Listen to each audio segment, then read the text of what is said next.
I got a big RPZ here. I'm gonna try to get this fucker up here. I want to show y'all something on this son bitch.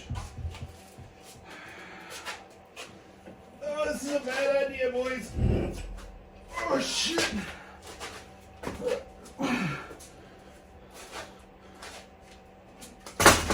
God damn.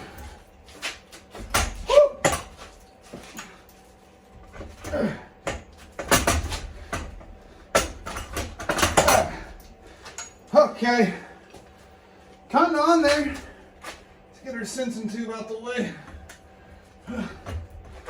Ah, fuck you.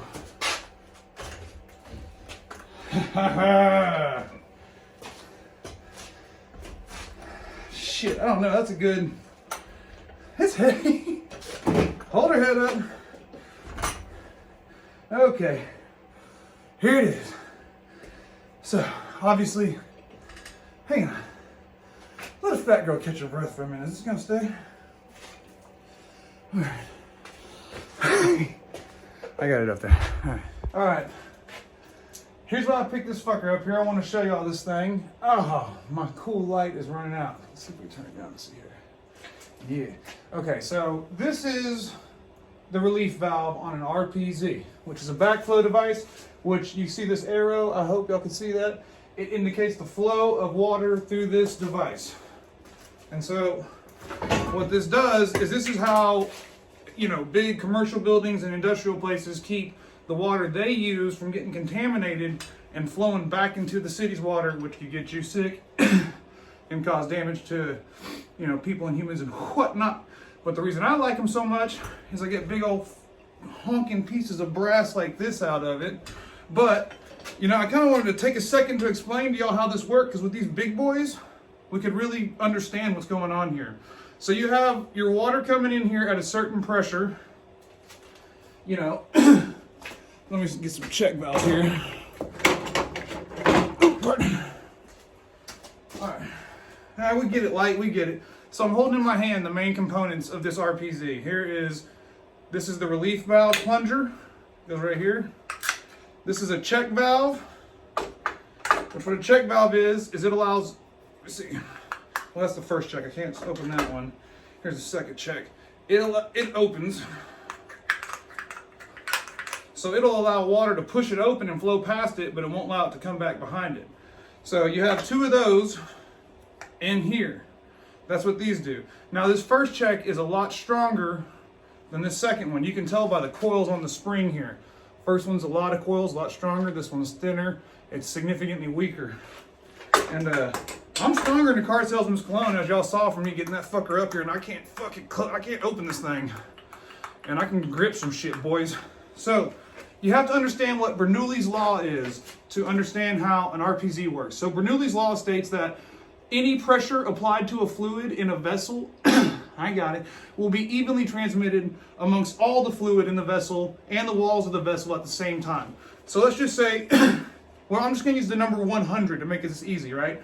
Let's say you got 100 PSI coming through here, and it takes 10 pounds, 10 PSI to open this spring. Well, Bernoulli's law is going to state that that pressure is going to have to remain exerted constantly and through all of the water downstream of here. So if we got 100 pounds coming in, takes 10 pounds of pressure to open this, we're going to then be at 90 pounds after this in this relief zone. That's why it's called an RPZ. This is the reduced pressure zone. So once it goes there, this plunger comes into play. And what this plunger does is, as you can see here, there is a pipe coming from here before this check. Before this check, there is full pressure. Say, remember we had 100 PSI. This check takes 10 off, so it's 90 after this. So I got 100 PSI coming in this, which as you see comes, I got a cattywampus, but it comes up here, and it keeps this plunger right here pressed down. That full pressure is going to be a lot higher than the pressure after this in the reduced pressure zone. So that's what keeps this closed.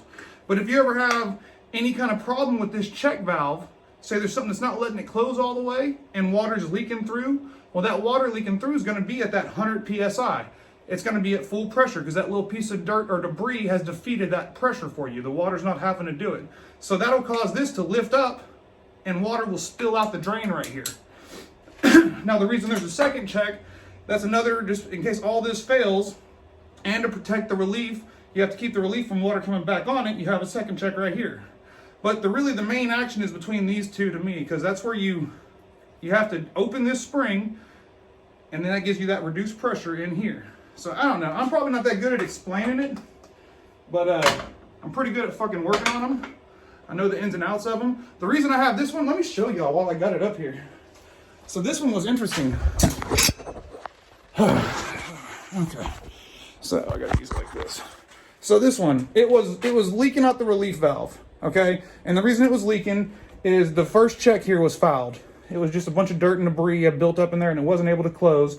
And so that little bit of water was able to get through full pressure. You know, it leaked out of here because that full pressure couldn't defeat that spring. It equalized. So I replaced first check, cleaned the seat, got it perfect, rebuilt all this in here, and this device was functioning great. Or, well, it appeared to be working because I opened my valve and I bled my pressure right here, bled my air out this thing. That's the vent for the relief valve staying closed. Bled my air out the second check, full pressure. I said, great, this thing's working great. It's not leaking anymore. Then I went to open, shut off valve number 2. Oh, careful, big boy. To return water to the system. But I don't know if y'all can see in there. Fuck, I don't have a light. I do too. So there's a, where's that at? How do I get, oh, the camera's over here, that's why. So there's a gate in there, and this thing just wouldn't open. It just stayed shut. And it's like, goddamn, I fixed it, but it broke.